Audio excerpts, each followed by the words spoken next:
अस्सलाम वालेकुम नाज़रीन, कंट्री न्यूज़ डिजिटल की जानिब से मैं हूं सरदार अशर और जी बिल्कुल मैं इस वक्त मौजूद हूं इस्लामाबाद के मुकाम G7 में। आइए चलते हैं, पब्लिक से जानते हैं कि जो हुकूमत आने वाली है क्या वो इस मुल्क में बेहतरी ला सकती है कि नहीं। जो बताइएगा, जो नई हुकूमत आ रही है इसके बारे में बताइएगा, क्या आपको लगता है कि वो इस मुल्क में तब्दीली लाएगी?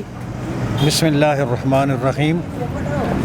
देखें जी, हम पुराने लोग हैं, हमने जो हुकूमतें देखी हैं आज तक 75 साल में, तो अल्लाह ही इस मुल्क के ऊपर अपना रहम करे। इंशाअल्लाह उम्मीद करते हैं, हर चीज़ से एक उम्मीद वाबस्ता है।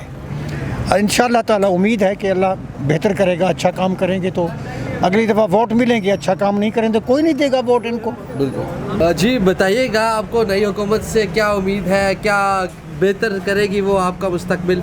जी इंशाअल्लाह हमें तो अच्छे की उम्मीद है और हम यही चाहते हैं कि बेहतरी लाए पाकिस्तान में। ठीक के बारे में आपके क्या तासुरात हैं, क्या कहती हो कि वो हमारे मुल्क को संभाल लेगी? नहीं संभाल सकती सर। क्यों कैसे नहीं संभाल संभालेगी? आगे 10 साल में क्या संभाला है इस हुकूमत ने?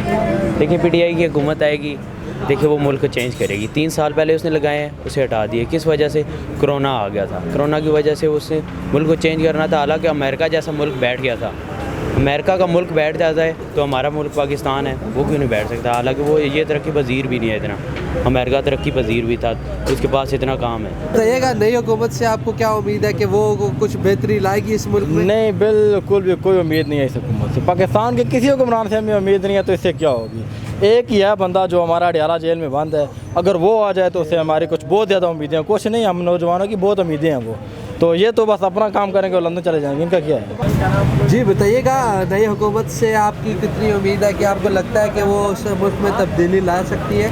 ये कभी भी नहीं ला सकते। आपको पता है हमने 16 महीने पहले से इनको आजमा चुके हैं। अब वही लोग हैं, वही चेहरे दोबारा से मुसल्लत हुआ, तो क्या हम उससे क्या उम्मीद लगा के बैठ जाए?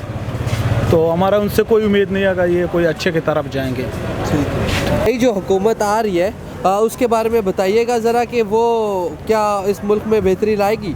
ये तो वही जो छोर इकट्ठे हुए जो इससे पहले भी 1.5 साल गुजार रहे, तो इससे पहले भी हमें कोई उम्मीद नहीं थी इनसे और अब भी कोई उम्मीद नहीं। यहाँ तो ये सारे मैंडेट छोर इकट्ठे हुए, अवाम ने जो वोट दिया है, जिसको वो जेल में पड़ा है और जिसको रिजेक्ट किया है वो आके असेंबली में बैठ गए हैं।